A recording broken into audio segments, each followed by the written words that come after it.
গল্পের আকারে বলছি, একটি মা একটা ছেলেকে একটা কোলে নিয়ে হাঁটছে, আর একটা ছেলেকে হাত ধরে হাঁটাচ্ছে।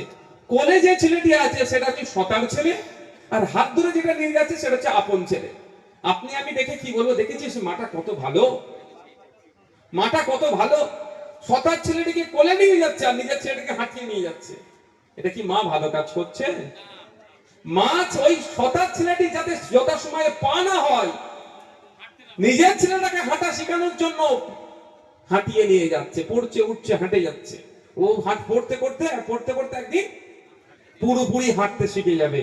আর সতার ছেলে যথা সময়ে হাঁটা নাও শিখতে পারে, সে হাঁটাটাই হয়তো ভুলে যেতে পারে। তাই বন্ধুগণ, যারা আমাদের নেতৃত্বরা আছে, আপনারা অনেকে অনেক কিছু বলেন, আমি আজকের দিনেও দাঁড়িয়ে বলেন আমি আমাদের মহিনুদ্দিন ভাইকে হারাতাম না ভাই, আমার যদি আপনারা কথা শুনতেন। দেখ, পাস্ট ইজ পাস্ট, তবে পাস্ট থেকে যেটা হয় সেটা শিক্ষা নিতে হয়। ইতিহাস তৈরি হয় কেন?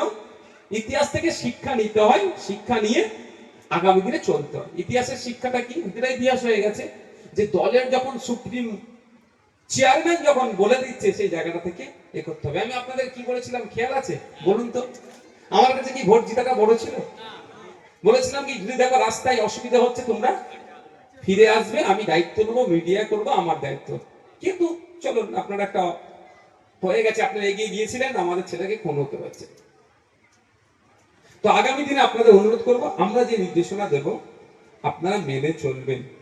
আমরা একদিনের জন্য ক্ষমতা দখলের জন্য রাজনীতির ময়দানে আসিনি, আমরা এসেছি সমাজ ব্যবস্থাকে পরিবর্তন করতে। তো সমাজ ব্যবস্থা পরিবর্তন করতে গেলে শুধু ক্ষমতাই দরকার সেটা না হবে নয়, সমাজ ব্যবস্থাকে পরিবর্তন করতে গেলে নিজেকে আগে পরিবর্তন করতে হবে। সমাজ ব্যবস্থাকে পরিবর্তন করতে গেলে সমাজটাকে আগে বুঝতে হবে। সমাজ ব্যবস্থাকে পরিবর্তন করতে গেলে সমাজের বিভিন্ন অংশের যে দায়িত্ব কাজ কাম কি সেটা আমাদেরকে বুঝে নিতে হবে। তো আজকে আমরা যে 15 জনের করে একটা কমিটির মধ্যে থেকে 15 জনকে বাছবোছ করে এখানে নিয়ে এসেছি, কারণটা কি? আপনাদেরকে আপনাদের কাজটা বুঝিয়ে দেওয়া হলো। তাহলে আগামীকাল থেকে আমাদের এলাকায় অর্থের অভাবে কোনো ছেলের না পড়াশোনা বন্ধ হয়ে যায়, দেখার দায়িত্ব কে নেবে? বুথের যে শিক্ষা বিভাগের দায়িত্ব যারা আছে, তার যার ছাত্র শাখার দায়িত্ব আছে, তার কাজটা কি হবে? যারা পড়াশোনা করছে তাদের কাছে পৌঁছে যাওয়া। সুযোগ সুবিধা কি দরকার বলো, তোমার কোথায় পড়ার ইচ্ছা ভবিষ্যতে বলো। তুমি কলকাতা ইউনিভার্সিটিতে পড়বে, তুমি যাদবপুরে ভর্তি হতে চাও, তুমি আলিয়াতে ভর্তি হতে চাও, রাজ্যের গন্ডি পেরিয়ে Delhi university, Jawaharlal Nehru university, Jamia Millia university, Osmania university, ভারতবর্ষের বিভিন্ন প্রান্তের এত বড় বড় বিশ্ববিদ্যালয় আছে, তুমি কোথায় পড়তে চাও সে তার মনের কথা বলবে। তাকে সেখানে ভর্তি হতে গেলে মেধার দরকার, সাথে সাথে কি একটা রাস্তা দরকার। সেই রাস্তাটা আমরা দেবো, মেধা কিন্তু আমার দেওয়ার ক্ষমতা নাই। মেধা তো তার, যার মেধা আছে তাকে আমরা রাস্তা দেখিয়ে দেবো। কেমন আমি আপনার উদাহরণ দিচ্ছি, এটা এটা যেহেতু আমাদের এখানে আপনাদের সাতুলিয়াতে অনেকজন ছেলেরা পড়াশোনা করে, এখানে হেডমাস্টার যথেষ্ট প্রোগ্রেসিভ। সত্যি যতটা তারিফ করবো ততটাই কম হবে আমাদের আমাদের সাহেবের নামে। তো অনেক কি হয় বলুন তো, এইচএস এর রেজাল্ট হওয়ার পরে ভাবে আমি যেই সাবজেক্টে বেশি নাম্বার পাবো সেটা নিয়ে অনার্স করব, এটা হয় অনেক জায়গায়। কিন্তু তাহলে আপনি আলিয়ার মতো বিশ্ববিদ্যালয়ে চান্স পাবেন না, যাদবপুরের মতো বিশ্ববিদ্যালয়ে চান্স পাবেন না। আরো নামি দামি বিশ্ববিদ্যালয়ে কি হয়, অ্যাডমিশন টেস্ট হয়, অ্যাডমিশন ভাইবা হয়, তারপরে আপনার রেজাল্ট। তাহলে আলিয়াতে ভর্তি হতে গেলে আপনাকে আগে কি করতে হবে? অ্যাডমিশন টেস্ট দিতে হবে। এইচএস এর বা ফাজিলের রেজাল্ট আউটের আগেই অ্যাডমিশন টেস্ট হয়ে যায় আলিয়াতে।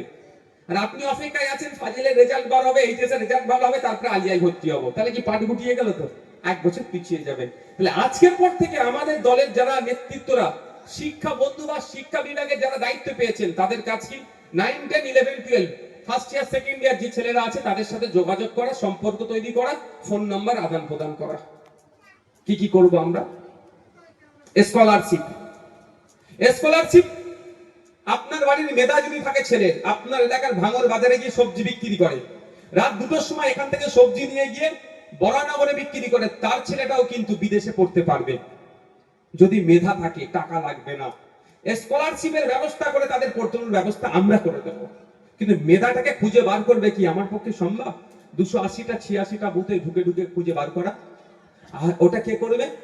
আপনারা করে আমাকে দেবেন।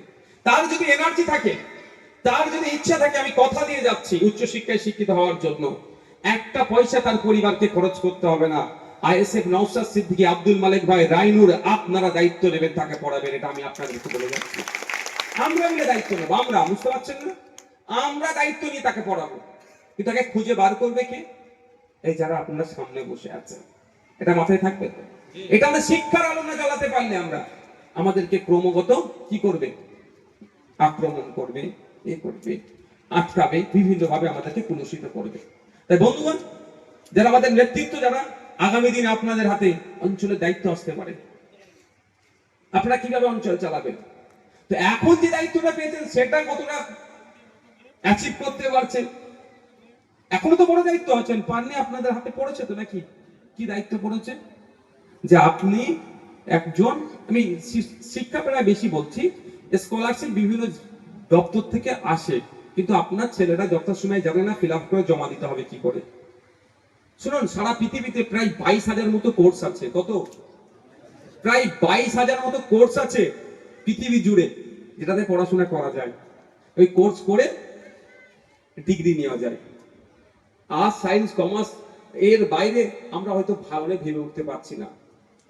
ল্যাব টেকনিশিয়ান, ওটি অ্যাসিস্ট্যান্ট, এই ধরনের মানে মেডিকেল ইকুইপমেন্ট, এর মধ্যে মেডিকেল সায়েন্সের মধ্যে সবাইকে ডাক্তার হতে হবে এরকম নয়, সবাই নার্স হয়ে যাবে এরকম নয়। স্পেশাল আরো কিছু ভাগ আছে, যেখানে ভ্যাকান্সি আছে, লোক কম, এই ভ্যাকান্সি বেশি, কম্পিটিশন কম।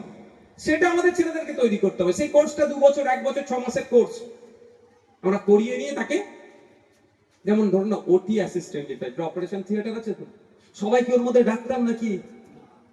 দেখে আমাদের মনে হয় সবাই ডক্টর, কিন্তু সবাই ডক্টর নয়। ডক্টর, নার্স, আরো অনেকে আছে যারা অনেক টেকনিক্যাল পার্টগুলো দেখে। সেই জায়গায় আমাদের ছেলে মেয়েরা পড়াশোনা করে যাবে। আমাদের মানে কি শুধু মুসলমানের নাকি? পিছিয়ে বর্গের, সর্বধর্মের মানুষ, যারা পিছিয়ে বর্গের মানুষ, দলিত, তোমরা একটু পিছিয়ে যাও তো, মহিলাদের অসুবিধা হচ্ছে।